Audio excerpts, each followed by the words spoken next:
Deep within the mystery of the human body, a divine secret pulses, a hidden power in every cell, every fiber, every heartbeat, a power that is not human but celestial. This is no ordinary text, it is a revelation. Transfigured flesh speaks not only of spirit but of redeemed matter, of a body that is no longer a prison but a temple, of flesh that, when touched by the consciousness of God, becomes living light, creative energy, a sacred vessel of the soul. Inspired by the profound and transformative vision of Emmet Fox, this message invites you to see your body not as a limit, but as a bridge between heaven and earth. Here you will learn how every thought can heal, how every prayer can regenerate, and how every cell can vibrate with the presence of the Creator. Prepare for a journey where the spiritual and the physical embrace, where the miracle is not just possible, it is inevitable. Because when God dwells in every cell, flesh is no longer flesh, and it is glory. Deep within the human soul burns a flame. It is not a flame of common fire, but a spiritual glow, a living spark of the God who created you. This flame has been with you from the beginning, though often you have unknowingly covered it with the dust of wrong thoughts, turbulent emotions, inherited fears. Today, through these pages, your time has come to discover it, not as a poetic idea, but as a divine truth, with the power to change your body, your mind, your entire world. Much has been said about healing. It has been sought in herbs, oils, foreign words, distant doctors. But few have understood this. The power to heal is already within you. It does not need to be brought from the outside, nor bought, nor bargained with suffering. It is already there. It has always been there. So why haven't you seen it? Why have you denied yourself health? Disease, in any of its forms, is a temporary lie upheld by the human mind unfocused on God. It is a spell, a mist, a passing figure on the stage of consciousness. And what has been thought can be rethought. What has been believed can be unbelieved. What has been accepted as fate can be rejected as illusion. And what does it take to break the spell? A heroic effort? No. It takes an act of spiritual boldness, daring to see yourself as healthy. Here I will not speak to you from theory or abstraction. I will speak to you from my awakened soul, as I did in Carnegie during the darkest years of our history.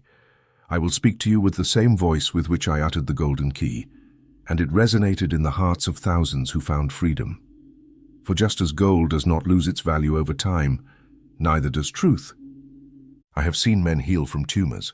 I have seen women rise from the deepest sorrow, and children who, without knowing how to read the Bible, lived the gospel in their flesh, simply because they believed they could be well. I have seen bodies transform when the mind surrendered to the inner Christ. And I have also seen the opposite, beautiful bodies wither because they forgot God, because they forgot who upheld them. Today you are about to embark on a journey. It is not a journey outward, but inward, to the deepest part of your being. In every chapter that follows, we will light one more torch, we will clean one more mirror until you can look at yourself face to face and say with certainty, I am healthy because God in me is health. This book is written for brave souls, for those who are tired of pain but still hold a spark of faith, for those who no longer wish for scientific explanations, but for a living experience of the spiritual power that dwells within them. Here you will not find empty lists or dismantled magic formulas. You will find words that vibrate with power, prayers that awaken, thoughts that transmute, and above all, the truth that frees. As the Master said, you shall know the truth, and the truth shall set you free. But I add with deep reverence, you shall know the truth, and your body will know it too. Prepare yourself, dear soul. This reading will not be a distraction. It will be a revelation. It will not be entertainment. It will be rebirth. It will not just be teaching. It will be embodied healing. Are you ready to close the eyes of the world and open those of the soul? Are you ready to see, without fear, the body that God imagined for you? If your heart responds yes, then open the first chapter and take the first step into the light, because all that is asked of you is to dare to see yourself healthy. The Transfigured Flesh, based on the teachings of Emmet Fox. We have noticed that more than 80% of those who visit our channel are not subscribed. You can support this project by pressing the subscribe button and liking the video. Thank you for inspiring us to continue creating more and better content for you. Are you ready to transform your life? Chapter 1. Thought, the secret gateway to the realm of the body of light. Nothing moves in the world without thought. Nothing takes form without a prior idea. Even the simplest lily that blooms in the field was, before it sprouted, an invisible image in the mind of God. So too, your body, your health, your flesh. Everything you see in your physical form, every cell, every muscle, every nerve, every organ, has first been a held idea, perhaps not by you consciously, but by the collective mind, by your parents, by your fears, by your beliefs, and above all by the degree to which you have allowed the entrance of God into your thoughts. As a man thinks in his heart, so is he. These words from the book of Proverbs are not ancient poetry. They are the most direct metaphysical statement ever spoken. It is not said that you will become what you think in your heart. It is stated that you already are. This is a key that opens the secret door to the realm of the body of light. The body of light is not an ethereal, distant, abstract figure. It is your real body, just as God imagined it when He created you. It is your perfect health, latent, your luminous form, hidden under the crust of mental error, of wrong judgment, of inherited fear. And only one thing can free it, the correct thought, sustained with living faith. Imagine the sculptor before a block of marble. In his eyes, the figure is already there. He only needs to remove what is excess. This is how right thought works. It does not create health, it reveals health. Because health is not invented, it is remembered. Eastern scriptures speak of the kaya, the body of glory. Sufi mystics call it the body of presence. In the Vedas, it is known as Anandamaya Kosha, the body of bliss. But in all cases, they refer to the same reality, the perfect spiritual body that dwells behind the visible body. And this body responds only to the thought that vibrates in harmony with God. Do you know why thought has such power? Because it is a creative vibration, not a cloud of vague images, but a living substance that shapes. The science of my time was just beginning to suspect this. The wise spoke of mental waves, suggestion, hypnosis, without understanding that what really occurs is that the mind is the matrix where God deposits His seed. And that seed, if not contaminated with fear, blooms as healthy flesh, as clear eyes, as living skin, as strong bones. I repeat this solemnly. Correct thought heals the body because it returns it to its original image. Here is a secret that should not be taken lightly. Your body obeys the portrait your soul paints inside. If the portrait is of weakness, that is what you will see. If it is of vigor, that is what you will live. It is not autosuggestion, but spiritual law. The same law that commanded, "Let there be light," and there was light. Do you not realize the power you have in your hands? Do you not see that when you think with truth, you are collaborating with the Creator Himself? Every time you hold a pure, luminous, elevated thought, it is as if you are pronouncing a new Genesis within you. You are saying, "Let life be, and life is made." Jesus did not heal by stealing. Jesus healed by seeing correctly. When He looked at the sick, He did not see their misery. He saw Christ in them. And by holding that image, the disease dissolved like shadow before the sun. There was no magic or trick. There was clear vision, clean thought, and ignited faith. And what do you think of yourself when you look in the mirror? What do you see within when you feel pain? Do you condemn yourself? Do you resign yourself? Do you accept the verdict of others? Then, do not be surprised if your body folds before these invisible decrees, for thought is decree, and every cell listens. But if today you decide to see something different, if you choose to think from God and not from fear, then something extraordinary will begin to happen. It will not be immediate because the old portrait will still try to impose itself. But day by day, image by image, your body will begin to respond to the new music emanating from your redeemed mind. And I do not say this as a promise, I say it as a witness. I have seen women reborn from infertility with a single well-made prayer. I have seen men twisted by hopelessness straighten out when they realized that God had never left them, but they had stopped thinking of Him. I have seen children heal when wrapped in the loving thought of a mother who dared to see them whole. Tell me, beloved reader, what image are you holding of yourself at this moment? Do you see yourself as someone struggling to heal, or as someone already whole in the thought of God? Because that difference is everything. And now listen to this. You do not need to understand everything to begin practicing it. All you need is to decide to hold a new thought, a higher, purer one, even if only for a moment, because in that moment you have opened the secret door. Practical exercise. 1.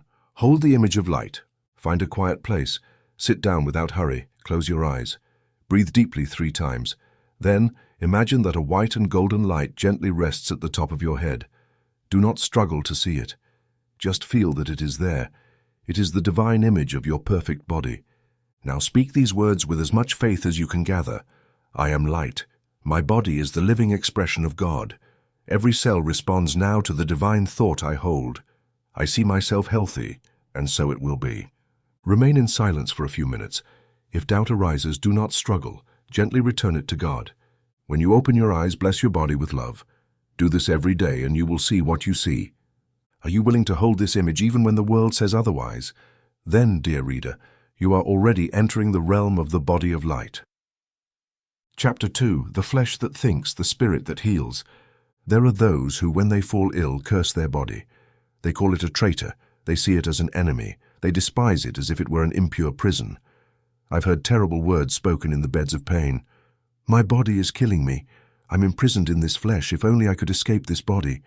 But allow me to tell you something you may have never heard. Your body loves you. Yes, it loves you. Not as you love someone with emotions, but like a shadow loves the light that creates it. The body is nothing more than a visible shadow of the invisible thought that holds it. It is an obedient manifestation of your mind, a projection of your soul, an exact reflection of the spiritual place in which you dwell. Therefore, if you wish to heal, do not fight against your body. Love it, bless it, instruct it, for it is not the problem, but the sign. The body never betrays, it only reveals. If it hurts, if it weakens, if it falters, it does not do so to punish you, but to show you that something inside needs light. And when that light comes, the flesh, like an obedient child, transforms. The ancients knew this. In the Hebrew tradition, the body was called nephesh, a living soul, not a dead thing. The Greeks, though they divided between soma and psyche, recognized that the soul directly accepted the form. And in Egyptian wisdom, the body was a sacred temple that had to be purified from within. Jesus expressed it even more directly. The body is the lamp of the soul. If your eye is single, your whole body will be filled with light. Do you see? It's not about forcing the body to change, it's about healing the inner image, and the inner image heals when you stop thinking from fear and begin thinking from Christ. Allow me to tell you something I will never forget. Once, I met a man hunched over, withered, his back bent from the years, and his heart shrunk from guilt. For years he had lived with the weight of remorse, and that remorse had pressed his spine like an invisible iron. There was no doctor who could straighten him. But one day, during one of my lectures, I looked him in the eyes and said, "With the power of the Spirit, God does not blame you, you blame yourself." That night the man cried like a child. He forgave his past, and I swear on my soul, his back began to rise, not by magic but by understanding, because when the mind lets go of a burden, the body lets go as well, because the flesh thinks not like a brain, but as a resonance. Your skin, your bones, your organs, everything in you vibrates with the beliefs you hold. If you believe you are fragile, the body weakens. If you believe you are sin, the body punishes, but if you believe you are a child of God, the body responds with life. So I tell you, stop fighting with your body. Stop looking at it with disgust. It does not need surgical correction, but spiritual vision. Look beyond its current state. See the divine intention within it. Ask yourself, what is this part of my body telling me? What image am I holding that needs to be redeemed? And then go within, look to the root. There, deep inside, you'll find an image, a belief, a word, an unforgiven emotion. Embrace it, elevate it, present it before God, and you will see the body begin to shine. The flesh, when touched by the Spirit, does not get sick. It glows. And that glow is what the Scriptures call the glorified body. It is not another body, it is the same, redeemed. It is not an illusion. It is the flesh reconciled with its divine origin. Did you know that after Jesus resurrected, he still had a body, but a body of another nature, a body of light? This is not fantasy, it is teaching. It shows us that the body can be transmuted, not destroyed. The mistake of asceticism is thinking that the flesh must be destroyed to free the soul. But the truth of Christ is different. We must heal the soul to free the flesh. Dear reader, you are not sick, you are called to remember. You are not broken, you are ready to awaken. You are not imprisoned, you are about to set yourself free. And it all begins with seeing the body as an ally, not as an enemy. Are you willing to do this? Practical exercise 2, bless your flesh. Today, take a moment to consciously bless every part of your body. Go to a quiet place. Place your hands on yourself, your head, your chest, your abdomen, anything you can touch with reverence and gentle care. I bless this part of my body. I honor it as a manifestation of God's mind. I return its innocence. I return its light. I am one with the Spirit that heals it. Do this slowly. If there is an area of pain, stay there a little longer, not to mourn but to love it as part of you that is returning home. Do this every day. Your body will listen because the flesh that thinks also remembers the love of its Creator. Chapter 3. The Inner Christ, Silent Healer of Every Affliction. Jesus did not come to this world to fight diseases. He didn't travel from village to village chasing demons, nor did he argue with doctors or propose medicinal formulas. What he did was something else, something deeper, something more definitive. He restored mankind's inner vision. He did not heal bodies, he healed consciences, because he knew what you are about to understand, that every healthy body is born from a correct vision of the soul. If you wish to truly heal, stop thinking of disease as something to destroy. Stop asking how to fight it. Instead, ask yourself, what erroneous image am I holding that needs correction?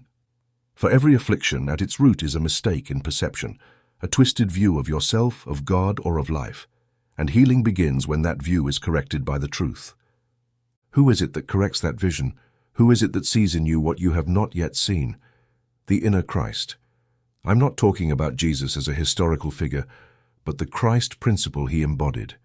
The living presence of God within you, waiting for you to look at it, to recognize it, and to let it act.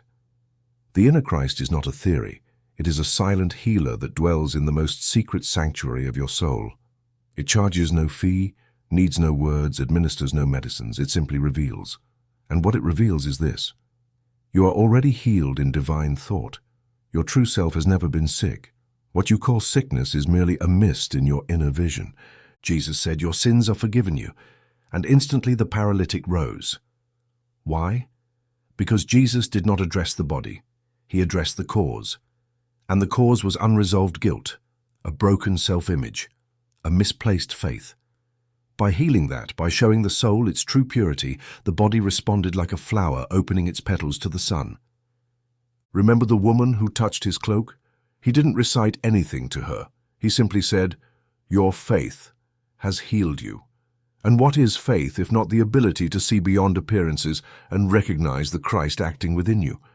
Oh, dear soul, if only you understood this, if you knew that your healing doesn't depend on the body, but on the way you see yourself from within, you would run right now to look at the Christ within you, not as a distant figure, not as a harsh judge, but as a sweet, powerful, silent presence that whispers, "You are whole.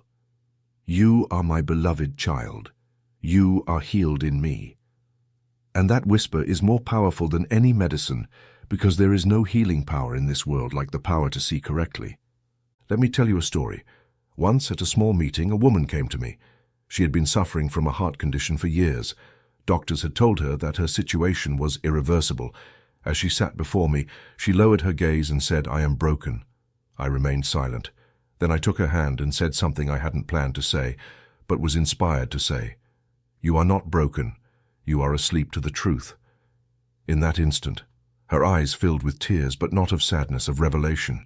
She had remembered, and days later she wrote to me, "I don't know how to explain it. It's like my body remembered too." And it did, because when the soul sees clearly, the body can do nothing but obey. The inner Christ does not need you to speak out loud to him. He only needs you to be still inside, to release the struggle, to be silent, and to say with an open heart, "Show me how to see." Then the Lord will show you a new image of yourself, a pure vision, an unblemished portrait. And that vision, when you accept it, when you make it your own, heals everything. There is no bone that will not straighten before that vision, no blood that will not regain its rhythm, no skin that will not be reborn, because that vision is God thinking of you as he dreamed you to be. And are you ready to stop seeing your symptoms and begin seeing with the eyes of Christ? Are you ready to leave behind the narrative of the sick and embrace the consciousness of the healed? Because if you are, let me tell you, With all the love I have, your healing has already begun. Practical exercise 3. See with the eyes of Christ. Find a place where you can be alone. Close your eyes, breathe slowly. Now, imagine a serene, luminous figure appearing before you, dressed in peace. Do not try to define its face. Just feel that it is the eternal Christ come to look at you. Now ask, how do you see me? Listen not with your ears, but with your soul. You may not hear words, but you will feel something, a peace, a certainty, an image. That is the truth beginning to reveal itself. Then respond softly, I accept the vision you have of me. I renounce the broken image. I see myself as you see me. I am healed. Stay in silence. Don't ask for more. Just hold that vision. Do this every day. At first it may seem subtle, but remember, the mustard seed is small and yet it moves mountains. Because the Christ who sees correctly heals effortlessly, and that Christ lives within you. Chapter 4, Light in the Cells. The mystery of the glorious body. Can flesh become light? Can this body, with its bones, blood, and tissues, transform into something glorious, radiant, incorruptible? The answer is yes, but not through the alchemy of laboratories or the passing of time. Flesh can only become light when it is touched by truth. I'm not speaking in metaphors, I'm talking about a real transformation. I speak of the spiritual transfiguration of the flesh, that closed phenomenon that mystics have called the glorious body, yogis the diamond body, and prophets the robe of glory. Christ Jesus showed this on Mount Tabor when, before the eyes of Peter, James, and John, his face shone like the sun, and his garments became white as light. That moment was not an illusion. It was a revelation of what happens when the inner divinity radiates without obstruction through the human body. But that transfiguration was not exclusive to him. It was a demonstration, a silent announcement of what can also occur within you if you understand, accept, and embody the secret. And what is that secret? That your cells are not dead matter. They carry consciousness. They are not just made of carbon, water, and minerals. They are made of thoughts. Every cell in your body is a fragment of spiritual intelligence that responds like a finely tuned instrument to the music your soul emits. If the music is harmonious, the body shines. If it is dissonant, the body is dulled. Imagine a lamp covered by an opaque cloth. The light doesn't disappear, but it is hidden. That's what happens when you hold thoughts of fear, hatred, judgment, or despair. The mental cloth covers the lamp of your body. But when you cleanse that covering with prayer, forgiveness, and contemplation, the light begins to emerge, first as peace, then as vitality, and later as radiance. Yes, flesh can become luminous, but step by step, not in haste, not out of vanity, but through consecration. When a body becomes the temple of the inner Christ, something profound begins to occur. The cells remember their origin. They begin to align with the perfection that lies in the original divine design. And this is not a fable. I've seen it. I've observed faces that seemed marked by age become soft. Curved backs began to straighten with dignity. Dull eyes regained their sparkle, not through makeup or food, but because the person had touched the truth, and that truth began to flow into their tissues. There's a passage in the book of Daniel that has always moved me. It says, "The wise shall shine like the brightness of the firmament, and those who turn many to righteousness, like the stars forever and ever." That brilliance is not symbolic. It's the spiritual light that emanates from the soul when it has been purified by contact with God. And that light embraces the body, beautifies it, transforms it, exalts it. But how does this transformation begin? Not through heroic acts, but with an intimate decision, the decision to see yourself as God sees you, to begin to hold within you the image of the glorious body. Not the ideal body of magazines that belongs to the world of appearances, but the body that radiates health, serenity, innocence, and living faith. Step by step, cell by cell, thought by thought. This is how transfiguration works. A slow but sure change, like dawn dissolving the night without a sound. And there will come a moment when you will notice the difference, not because others tell you, but because you will feel something new moving inside of you. You will feel that the flesh no longer weighs the same, that your steps are firmer, that your eyes see more clearly, that your voice brings comfort. It is then that you will understand that the flesh was not the enemy, but the canvas waiting to be touched by the brush of the divine, that your cells were not cells of punishment, but cups waiting for the light, and that you, yes, You were called from the beginning to manifest this glorious body. Now tell me, is it not worth starting? Is it not worthy of your faith and your daily effort to imagine yourself with a body where each cell sings the name of God? Because that's what happens when the flesh becomes light. The whole body becomes a prayer. And when that happens, death no longer has power, because death can only touch what vibrates in error. But the glorious body, that body you are called to manifest, no longer vibrates in error, it vibrates in eternity. Practical exercise. 4. Light up the cells with the light of Christ. Each night before sleeping, lie down with intention. Gently place your hands on your abdomen or over your heart. Breathe slowly. Visualize a golden light beginning to rise from the center of your chest as though a silent lamp were being lit inside you. Imagine that light spreading cell by cell. Do not rush. Pause at each area, the shoulders, the hands, the abdomen, the feet. Feel how the light penetrates and softens, how it instructs the cells to remember their divine design. Say then, every cell in my body is filled with the light of God. Each cell obeys now the inner Christ. I allow my body to be glorified in truth. I dare to be light in the flesh. Stay silent without expecting anything. Just hold the vision. There is no hurry. Spiritual transfiguration is not a trick. It is a birth, and you have already been conceived in light. Now only wait to grow until you become the radiance you were created to be. Chapter 5. From affliction to the altar. Pain as a call to truth. Every pain carries a message. Every illness is a living parable spoken by the soul when it has not found another way to be heard. It is not punishment. It is not condemnation, much less a curse. It is a calling, a sacred calling, like the horn of the angel announcing the dawn.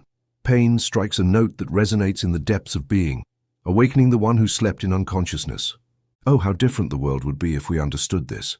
How much true compassion would arise if, upon seeing a sick person, instead of pitying them with sympathy, we recognized them as a soul in the process of spiritual revelation. Because suffering is not a sign of failure, but of a hidden opportunity that presents itself wrapped in shadow. Since my youth, I have learned to see affliction as a symbol. I have seen that each ailment, when viewed from the spirit, teaches more than 100 sermons. And why? Because the body does not lie. It is a perfect mirror. It does not reflect the past or the future, but the current state of consciousness.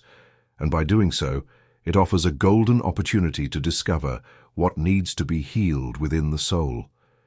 When truth has not been voluntarily accepted, life whispers it with signs, sometimes with a slight fall, a minor adjustment, a passing discomfort.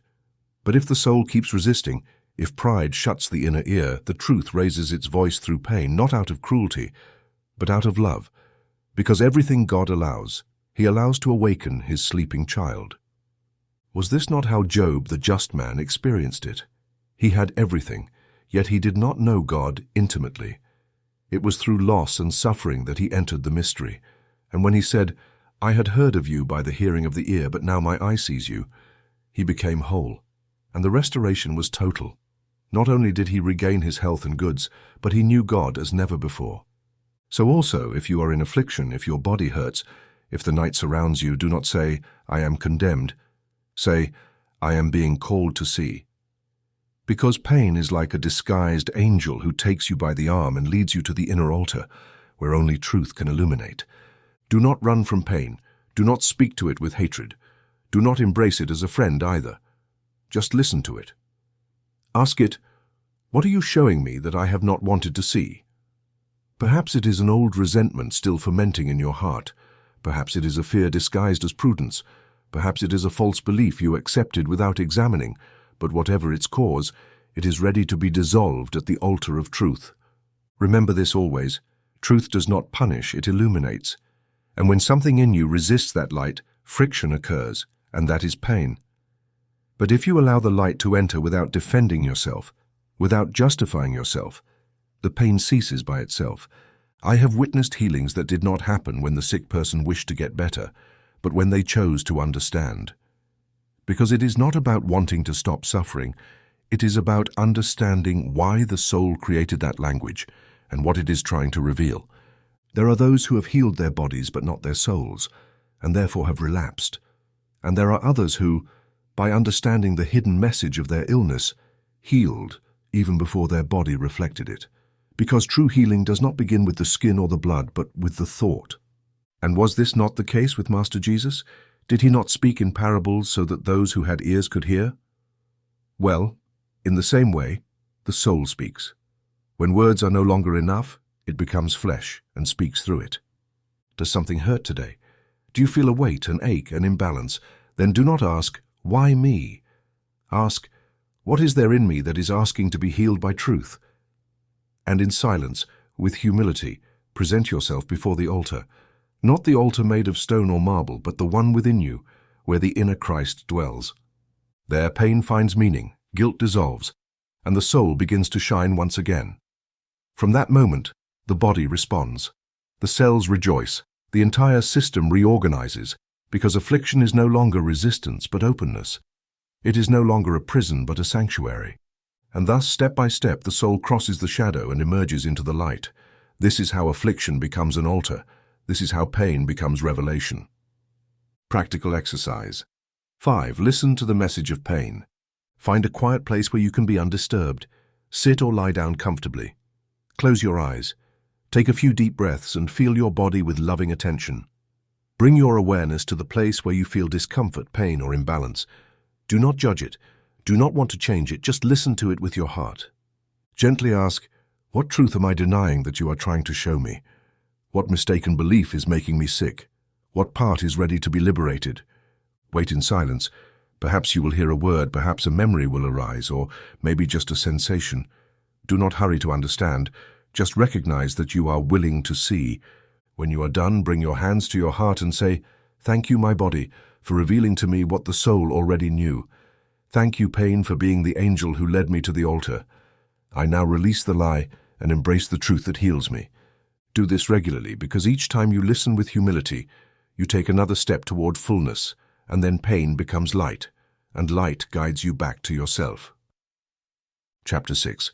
The faith that transmutes the human tissue. Faith is more than a belief, more than a pious emotion, more than a mental assent or a refuge in times of distress. Faith, when it is alive and true, is an agent of spiritual and physical transformation. It is, as Paul said, the substance of things hoped for, the evidence of things not seen. And where there is substance, there is form.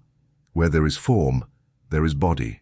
And where there is body, there is tissue shaped by faith. This is not just a beautiful phrase. It is a spiritual law as true as gravity. The CE, cosmic energy, activates the innermost levels of matter. It accepts the blood, the skin, the organs, the bones, because it does not remain in thought. It becomes vibration, emanation, divine order, which the body, with its natural obedience, receives and fulfills. But for faith to act this way, it must be incarnate. It's not enough to say, I believe, when the heart doubts. True faith is born when the soul has renounced fear and steps, like Peter, onto the waters toward the invisible truth. And even if it trembles, even if it sinks at times, the soul will lift it up again. Consider the woman with the issue of blood. For 12 years she had suffered, and no doctor healed her. But one day, without permission, without ceremony, she made her way through the crowd and touched the hem of Jesus' garment. She didn't ask, she didn't wait for a word, she simply touched with faith, and instantly her body responded. The bleeding stopped, the energy returned, and Jesus, moved, did not say, my power has healed you, but your faith has healed you. Do you see it? It wasn't the garment, it wasn't the physical presence of the Master. It was the faith that lived within her, and when activated, it transmuted the tissue of her body. Just like the Roman centurion, he asked Jesus to heal his sick servant but didn't need Jesus to enter his house. He said, just say the word and my servant will be healed. What spiritual audacity, what vision! And Jesus marveled, not at the request, but at the faith that transcended time, space, and form. That same faith lives in you. Perhaps you don't know it yet. Perhaps it is asleep beneath layers of logic, fear, and disillusionment. But faith never dies, because faith is the rope that connects your soul to God. And even if the rope is covered in dust, if you touch it, it vibrates, and if it vibrates, it heals. I have known simple souls without formal education or theology who have healed from incurable diseases simply because they believed with all their hearts. They didn't debate, they didn't analyze, they simply aligned with the divine power and allowed the CE to act as an invisible fire purifying the flesh. And I have also known wise scholars and doctors who, having exhausted their resources, surrendered to the invisible.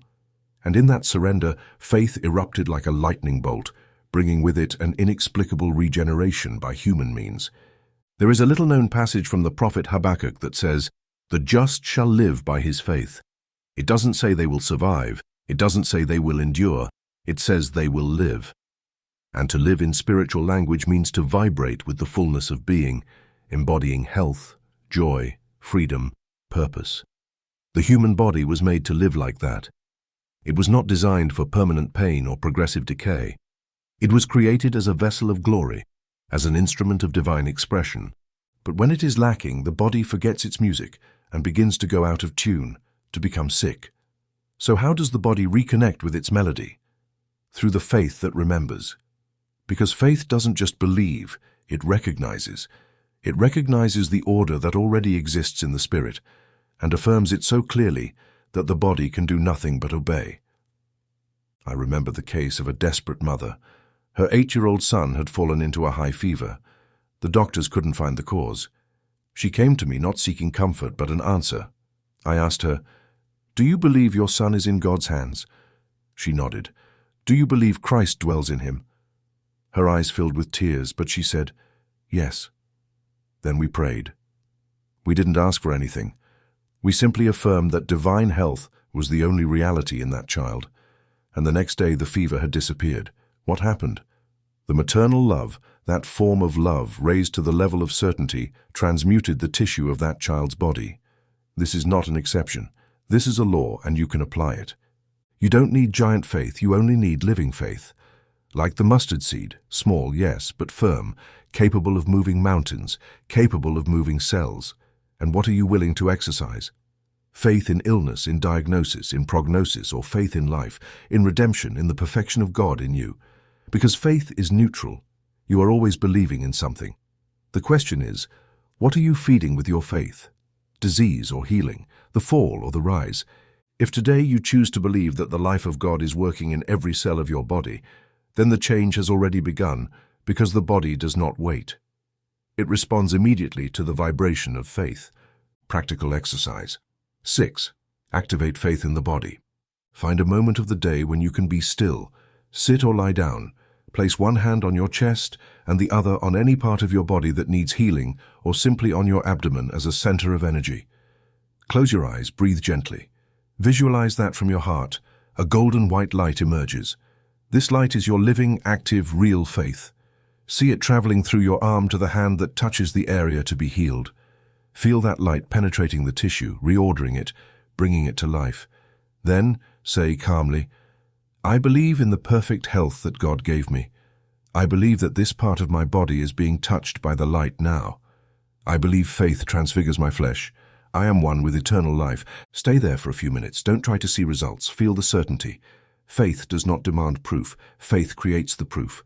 Do this every day, and you will see how your flesh, yes, your flesh, responds to the sacred call of your faith.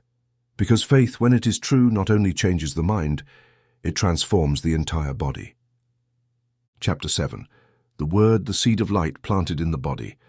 There are those who believe that speaking is trivial, that words are fleeting sounds carried away by the wind, that saying or not saying doesn't change much. What a deep error. What a great neglect before one of the most sublime powers that God has placed in the hands of man. The spoken word is not a breath, it is a living seed. And if it is planted with understanding, with faith, and with spiritual direction, it germinates within the body as embodied light. Because every word you speak, yes, every word, emits a specific vibration that permeates your cells, your organs, your nerves, your skin, your blood. And God said, "Let there be light," and there was light. Thus began creation with the Word, and if you were created in the image and likeness of that God, then your word also creates, forms, builds, or, if used without consciousness, destroys. Your words are invisible scalpels. They can cut the chain of disease, or they can hurt you more than any weapon of metal. If you say every day, "I am sick, I will never heal, this will never pass," you are planting thorns in the garden of your body. But if you learn to say with living faith, "I am being restored. Divine health is acting in me now. I am the manifestation of God's perfect life," then your words become invisible surgery, holy medicine, a balm that restructures your flesh from within. Have you noticed? Children heal faster than adults, not just because of their biology, but because they have not yet learned to curse themselves with their own words. They believe, and what they believe, they say. They say, I'm going to get better, and they get better. They say, Mom will hug me, and everything will be fine. And so it happens. Their words are still pure, and that's why their bodies respond with docility. But the adult, educated in the logic of fear, speaks against himself without realizing it, and doesn't understand that what he pronounces with insistence becomes a command. Because the word is a command, even if you don't say it with strength. God didn't shout, "Let there be light." He simply said it, and so it was. You too, every time you say something about your body, you are instructing your flesh. Every time you declare something about your health, your energy, your physical future, you are issuing orders that your obedient and faithful system seeks to fulfill. The ancient wisdom knew this. In the Gospel of John it says, "In the beginning was the Word, and without it nothing was made that was made." The Word is the intention spoken. It is thought made sound. It is the energy of God passing through your throat, touching the air, forming destiny. But for that word to be a seed of light and not of shadow, you must speak with consciousness. Don't speak just to speak. Speak as one who knows that what they say never dies, but acts, grows, and returns.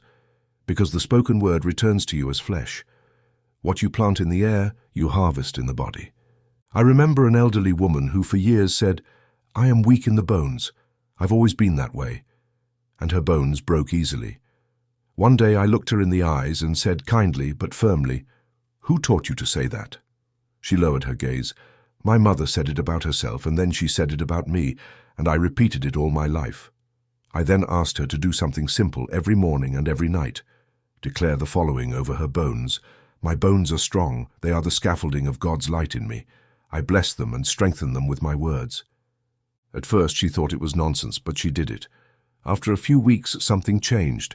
Not in the air, not outside, but in her. And her bones began to strengthen, because what you bless rises, and what you repeat with faith becomes flesh. The properly used word is a sacred act. That's why the ancients associated it with fire, with the sword, with creation. Because there is nothing more powerful than a word spoken by Christ with pure intention. That word is a seed of light. And when it enters you, it finds a willing cell, a receptive membrane, a dormant organ, and awakens it. And what are you saying about yourself every day? You curse yourself without noticing. You repeat diagnoses as if they were your identity. You name your symptoms more than your God. Then, this is the moment, the sacred instant when you choose to speak as Christ speaks in you. Not from complaint, but from truth. Not from resignation, but from authority. Practical exercise. 7. Speak to the body with the authority of light.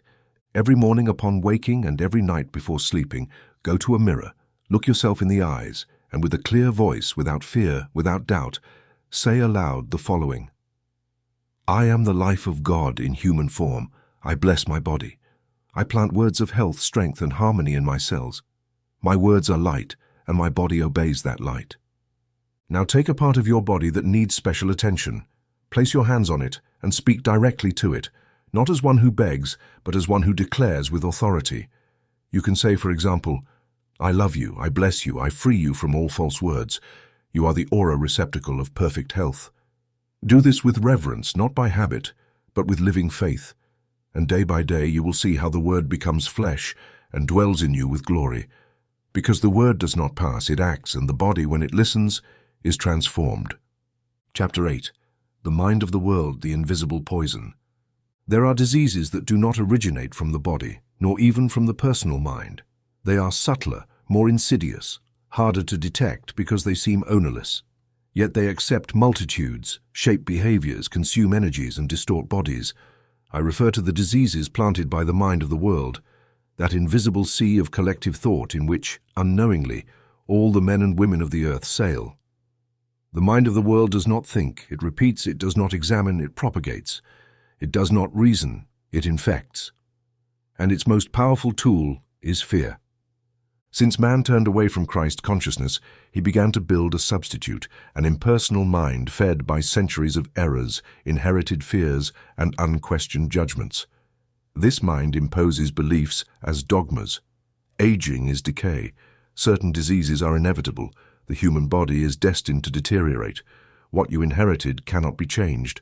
And these ideas, like poisonous pollen, float through the air, entering the consciousness of the individual who does not guard their mental door. This is how a strong, joyful young person, as they reach a certain age, begins to expect and thus manifest the ailments they saw in their parents. Not because their body needs them, but because their mind, unknowingly, has drunk from the collective poison. It is as if an entire city walks under a toxic fog, not realizing that this fog was born from the unredeemed thoughts of humanity. And you, beloved reader, have also breathed in that fog. We all have. But today is the day to recognize it, and most importantly, to step out of it, because it is not necessary to live under that hypnosis. You are not condemned to repeat the collective pattern. You are not subject to statistics, popular fear, or the world's prognosis. You can choose another realm. You can decide to think with God, not with the race. You can step out of the mind of the world and dwell in the mind of Christ. And when that happens, the body feels it. Yes, it feels it. Because the beliefs of the mind of the world weigh. They weigh on the shoulders, on the organs, on the skin. They are like a wet coat that has been on you for years without you noticing. But when you take it off, you breathe differently, you walk differently. The body, freed from false ideas, begins to remake itself. How do we step out of this hypnosis? First, by recognizing that it exists. That is already an act of awakening. You cannot free what you cannot see. Every time you hear someone say, "This happens to everyone, it's normal at your age, it's in your family," stop. Don't fight it, but don't accept it. Repeat inside, "That is not my truth. I am a child of God, not of collective error." Second, affirming daily your separation from that wrong mind. Say firmly, "I do not belong to the mind of the world. I think with God. I choose truth and reject the hypnosis of the race. My body obeys the light, not the dark beliefs of men." Third, filling yourself with divine thoughts. Where light enters, shadows dissipate. Study the scriptures. Declare perfect health. Surround yourself with souls that speak from faith, not from fear. Make your mind a spiritual fortress where the thoughts of the world cannot find entry. In ancient times, the prophets would retreat to the desert to hear the voice of God without the interference of the crowd. Today, the desert may be a quiet room, a moment of prayer, a firm thought. It doesn't matter where, but the disposition matters. You too can create your sacred desert and step out of the mind of the world. I remember a man who came to my conferences with a strong physique, but always seemed dejected. He complained of constant tiredness. Medical exams found no cause. When I spoke with him, I discovered that he firmly believed that the men in his family always died young and exhausted. I asked him, "And do you accept that for yourself?" He lowered his head. "It's what has always been." Then I told him, "It doesn't have to continue that way. Someone has to break the chain, and what if it were you?" This man began to work on his consciousness every day, denying inherited beliefs, affirming a long and vigorous life, and his body changed. His energy returned, his face lit up, because he stepped out of the hypnosis of the race and entered the truth of the spirit. This is not an isolated case. It is a law. What you think as a collective, you live as an individual. But if you elevate your mind above the collective, you live as a child of the Most High. And you, dear reader, what foreign ideas are you holding unknowingly? What beliefs of the world live in you as silent guests? Today, you can begin to evict them. Today you can shake off the dust of ancient error and declare, "I am free. I think with the mind of Christ." Practical exercise 8. Deprogramming the mind of the world. At some point during the day, find a piece of paper and a pencil. Write down all the phrases, ideas, or beliefs you've heard throughout your life regarding the body, health, age, or illness that you now suspect may not come from God. Examples: at a certain age, the body no longer works. If my mother had this, I'll have it too. Health is a matter of luck. Once you've written the list, look at it carefully. Then with a firm voice say, "I renounce these ideas. They are not my truth. They are the shadow of a mistaken mind, and I no longer need them. I choose the mind of God that sees me healthy, strong, and complete." Tear up the paper or burn it if you can. This act is symbolic but deep. You are telling the universe, I no longer accept this invisible poison. Do this as many times as necessary, because every time you deprogram a lie, the body relaxes, the mind clears, and you come closer to the original image that God dreamed for you. And so, step by step, the light overcomes the world, and you, free from its mind, walk in your own. Chapter 9. The Scientific Prayer, Instrument of Physical Transmutation. Most people pray as if they are shouting in the middle of a dark forest, hoping someone from an uncertain place will hear and have mercy. They roll, plead, cry, promise. But the true power of prayer is not revealed in desperate cries, but in the silent decree of the one who already knows. For scientific prayer is not begging, it is decreeing. It is not asking for relief, it is affirming the truth with authority. It is not speaking with God from lack, but from the certainty that God has already given everything. Therefore, prayer does not seek to convince God, but to align your consciousness with the perfect spiritual reality that already exists, even though it is not yet manifested in form. And this is key. The principle of all true healing prayer is this: God does not have to change, you do. God is already health, already perfection, already pure and immutable love. It is your mind, your focus, your inner vision that needs to be corrected. And when it is, the body responds. Because the body does nothing but reflect the image the soul holds and the word the mouth speaks. That is why scientific prayer is an instrument of physical transmutation. Because by correcting the mental and verbal image, the obedient body reconfigures itself. It is like the tuned instrument that plays correctly once the internal string is adjusted. But this prayer cannot be rushed. It cannot be mechanical. It must be done with love and precision. Love, because it is the vibrating substance that imbues the word with life, and precision because it must be directed clearly, firmly, like a ray of light that does not scatter. When you perform scientific prayer, you must completely withdraw your attention from the problem.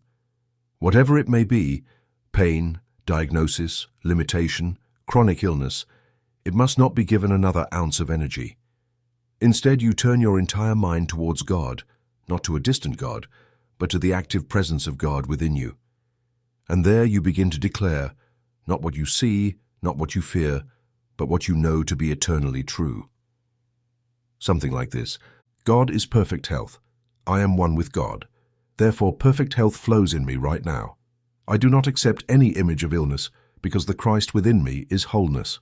Every cell in my body responds to this truth, and I give thanks because this is already happening. This is not a traditional prayer. It is a creative act. It is thought dressed in word. It is word clothed in certainty. It is certainty turned into manifestation. I remember a young man who came to me with an incurable ailment, according to doctors. His face was a poem of resignation. He had prayed many times, he told me, but nothing changed. I asked him how he prayed. He replied, "I asked God to heal me." Then I gently responded, "God has already given you health. Don't ask, declare, don't cry. Affirm, I am healthy because God is my health." At first it was difficult for him. The old habit of pleading is like a deep furrow in the mental earth, but with consistency, he began applying the technique every morning and every night. Instead of reviewing symptoms, he reviewed his faith. Instead of repeating the diagnosis, he repeated the truth. After a month, the symptoms began to dissolve. His body, like a flower receiving the sun after a long rain, responded to the new spiritual climate. It was not magic, it was obedience to the law. That is the power of scientific prayer. It does not depend on time, place, or intense emotions. It only depends on you recognizing the truth, speaking it with power, and holding it with firm faith until the invisible becomes visible. And how do you know if you are praying correctly? It's simple. If after praying you feel more peace, more certainty, more joy, then your prayer has been true. If instead you end up even more worried, you prayed from fear, not from Christ. Then try again. Don't despair. Pray until you feel that the prayer has prayed in you. Because scientific prayer is not only something you do, it is something that becomes you. It is the language of the soul remembering its unity with God, and when that unity is felt, the flesh transmutes because the mind has been redeemed. Practical exercise. 9. Pray as one who decrees. Each day choose a moment to separate yourself from the outer world. It could be at dawn or dusk. Sit in silence. Breathe deeply. Then, say aloud without hurry, the following prayer. God is the only life. That life is perfect, eternal, incorruptible. I am one with that life. My body is the temple of that life. There is no place in me for disease or error. Every cell in me hears this truth and obeys it. I decree in the name of the inner Christ, I am healthy, I am free, I am whole, and so it is. Amen. Stay in silence for a few minutes. Let the prayer echo. Do not think about symptoms. Think only of God. And as you do, you will see how the body begins to reflect the word that has been sown. Because scientific prayer is the key, and when the body hears it, it opens to the miracle of light. Chapter 10. Forgiveness, the internal cleansing of the body of light. Many seek healing on the surface, through diet, rest, or the right medication. While these elements can serve as aids, true healing does not begin in the flesh, but in the soul. And among all the acts of the soul, none has as much power to transform the body as true forgiveness. Yes, forgiveness, not as moral comfort or passive resignation, but as a spiritual force, like an invisible river that washes the stones that resentment has gathered deep within being. For resentment crystallizes, and everything that crystallizes in the consciousness will eventually be reflected in form and body. This is how unexpressed emotions, unliberated judgments, and unresolved grievances settle in the most intimate tissues. They lodge in the liver, the back, the joints, the blood, not because the body is weak, but because it is loyal. And being loyal to the mind, it carries within it the marks of the unforgiven. Jesus, who knew the secrets of the human soul as one knows their own house, never separated forgiveness from healing. He told the paralytic, "Your sins are forgiven." He didn't reprimand him for his past. He didn't ask what he had done. He simply declared the innocence of the soul, and that single word was enough for the body, freed from its invisible burden, to rise and walk. For forgiveness is more than an act of kindness. It is a spiritual surgery. It breaks the shell of accumulated pain and allows light to enter where darkness once existed. It opens an inner gate where the body of light begins to flow, regenerating what seemed stagnant, drying up the hidden root of affliction. But true forgiveness is not always easy, not because it is inherently difficult, but because the ego clings to the offense as if holding a torch in the night without realizing that the torch is burning its hand. I've heard many say, "I cannot forgive, they hurt me too much," and I always respond the same way. You don't forgive for the other. You forgive to live. You forgive to heal. You forgive to open the door you yourself have locked. For there is no body that can remain healthy when the mind poisons it with bitter memories day after day. And there are no exceptions. We all need to forgive something, sometimes others, sometimes ourselves, sometimes even God, even though we know that God does not make mistakes. But our human mind, in its confusion, holds guilt against heaven, and until those emotions are expressed and released, the soul cannot rest and the body cannot align. I remember a woman who was sick with a heart condition. Literally, her heart was failing with irregularity, and no treatment seemed to help. When I spoke with her, I realized that she had been holding a grudge against her sister for 20 years. They didn't speak. They didn't see each other, but every day that open wound bled in her mind. I asked her to do something intimate, to pray each day, not for the sister, but for her own liberation, to say, "I bless her, I free myself." At first it was hard for her to say the words, but after a month her heart began to stabilize. There was no magic, there was cleaning, because forgiveness acts like an invisible cleansing, and when it flows the entire body breathes differently. You too hold an ancient knot. Is there anything that still presses your chest when you remember it? Then listen to this. You cannot move forward with that weight. You cannot ignite your body of light while carrying a living shadow within. Forgiveness is not forgetting. Forgiveness is seeing what happened through God's eyes and saying, "This no longer defines me. This does not chain me. I choose to let go." And when you let go, something miraculous happens. The energy that was tied to the past is freed in the present. The nervous system relaxes, digestion improves, the vision clears because everything in you begins to reflect the new peace that has been conquered. Remember, forgiveness is remembering without pain, and every time you achieve that, a layer of shadow falls from your body and the light that you are shines brighter. Practical exercise 10. Wash in the water of forgiveness. Find a bowl of clean water. It can be spring water or simply tap water taken with reverence. Sit quietly in front of the bowl. Close your eyes. Now remember someone you have not completely forgiven. It may be another person or it may be yourself. Do not force yourself to feel love. Just allow the image to appear. Now, submerge your hands in the water and say calmly, "Just as this water cleanses my hands, so does forgiveness cleanse my soul. I bless you, I free myself. This wound no longer has power over me." Stay for a few moments, feeling the freshness of this act. Dry your hands, breathe deeply, and give thanks. Do this ritual as many times as you need, because each time you forgive, you not only heal a memory, you cleanse your body from within, and the body of light begins to reveal itself with greater clarity. For forgiveness is not a spiritual luxury, it is divine medicine, and you already carry it within you. You just have to dare to use it. Chapter 11. The inner mirror. Dare to see yourself healthy. Everything you see outside was first contemplated within. The body you believe you have is, in its most intimate form, an image held in the mind, a constant projection of the invisible portrait you paint, consciously or unconsciously, in the sanctuary of your soul. Therefore, when I say, dare to see yourself healthy, I do not mean a symbolic act or merely an exercise in optimism. I am giving you a precise, powerful, revolutionary spiritual instruction. To see yourself healthy is not fantasy, nor is it a denial of what is happening. It is affirmation of what truly is, even though your senses do not yet perceive it. It is proclaiming, with the authority of the Son of God, that you are not the pain, nor the diagnosis, nor the story others have told about you.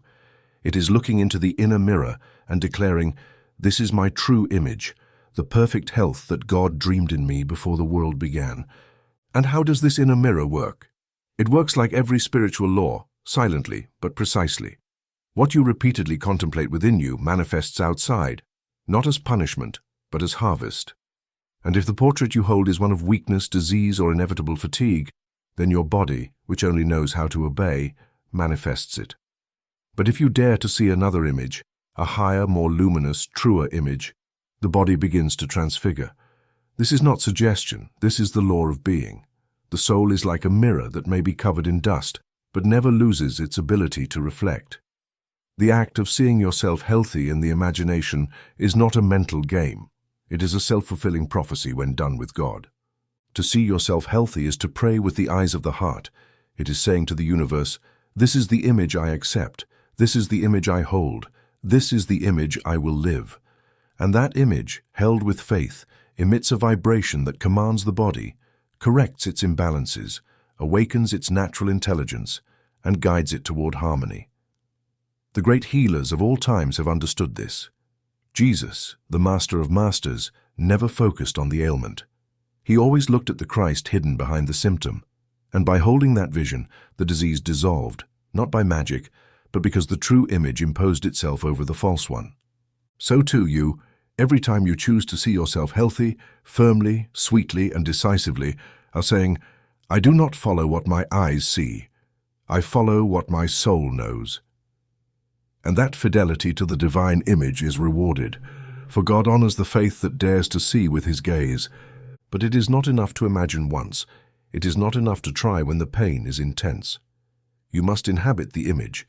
You must live it, feel it, love it, nurture it from the doubts, like one who protects a seed in new soil. Because the enemy is not in the body, it is in the habit of seeing yourself broken. And that habit must die for the habit of seeing yourself whole to be born. I remember a man who, after suffering an accident, was left with a partially paralyzed arm. The doctors told him his mobility would never return. For months, when he looked in the mirror, he saw weakness, failure, limitation. I then asked him to do something very simple but very brave.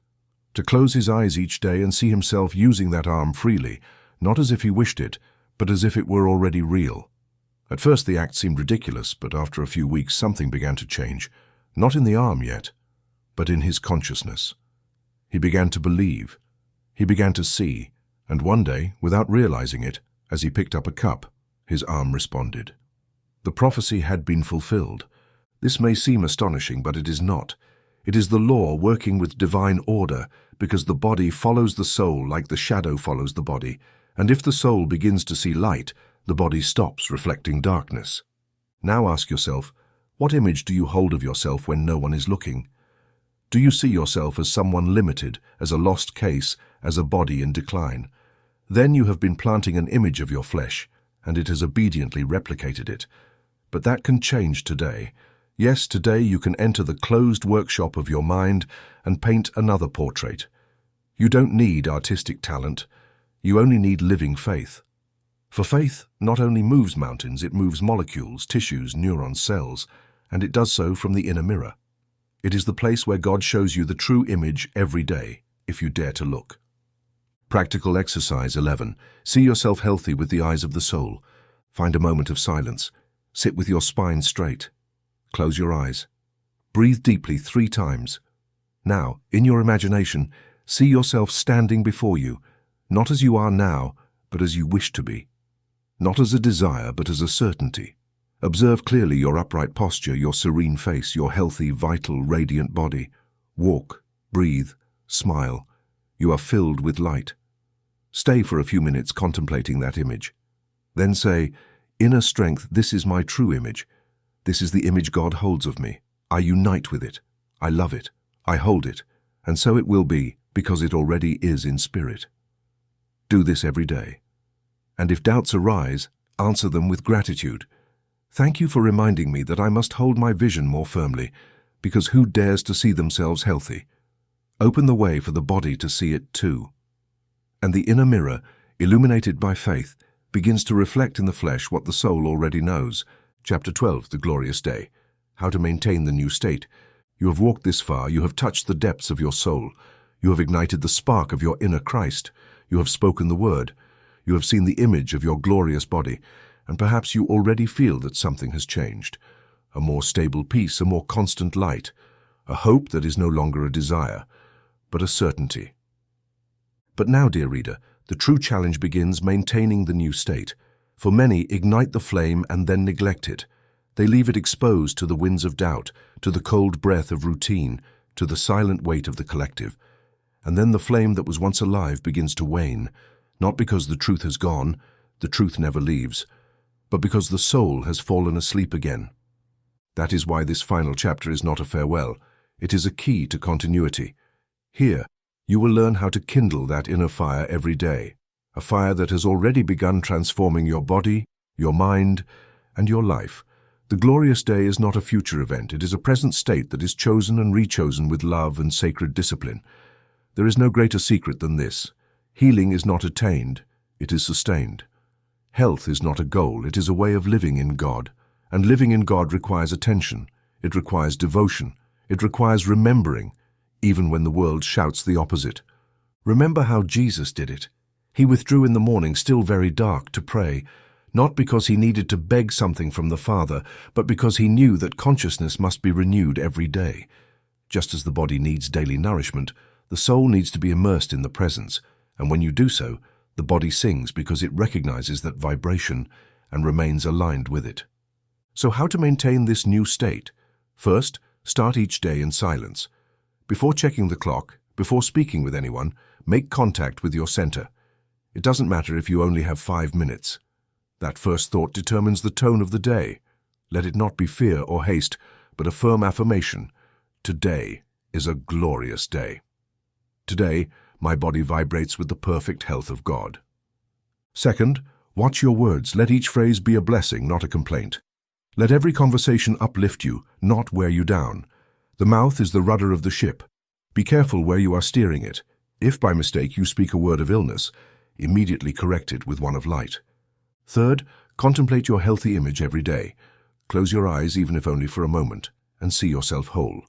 Do not let the body impose its image. You impose yours from the soul, and in doing so, the body will obey once again. Fourth, bless every part of yourself, every organ, every bone, every cell. Speak to them as if speaking with devotion. Say, "Thank you, liver. Thank you, heart. Thank you, legs. You are instruments of eternal life. Gratitude is the oil that keeps the flame alive." Fifth, do not fear setbacks. The shadow always tries to return, not because it has power, but because it wants to know if you no longer recognize it. And your answer must be firm, without hatred.